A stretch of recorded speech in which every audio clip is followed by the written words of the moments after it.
منافسة رونالدو وميسي منافسة بين اللاعبين الأرجنتيني ليونيل ميسي والبرتغالي كريستيانو رونالدو. منافسة رونالدو وميسي هي منافسة في كرة القدم بين مشجعي البرتغالي كريستيانو رونالدو والأرجنتيني ليونيل ميسي، ويفترض أنها منافسة بين اللاعبين أنفسهم أيضا. فبعد أن حصلوا على 13 كرة ذهبية، 5 لرونالدو و8 لميسي، يعتبر كلاهما أفضل لاعبين جيلهم ومن بين أفضل لاعبين عبر التاريخ.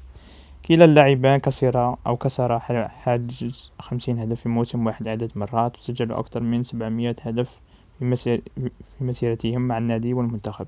كما أنهم أيضا اللاعبان الوحيد الذين سجل هاتريك 8 مرات في دوري أبطال أوروبا. الصحفيون والنقاد والمشجعين في جدل دائم حول المزايا الفردية كل مهمة في محاولة تحديد من يعتقدون أنه أفضل لاعب في كرة القدم في الوقت الحالي، وشبهت مقارنتهم ببعضهم كمقارنة محمد علي وجو فريزر في الملاكمة، ومنافسة بيورن بورغ وجون ماكنرو في التنس، ومنافسة آيرتون سينا وآلان بروست في فورمولا 1 للسيارات.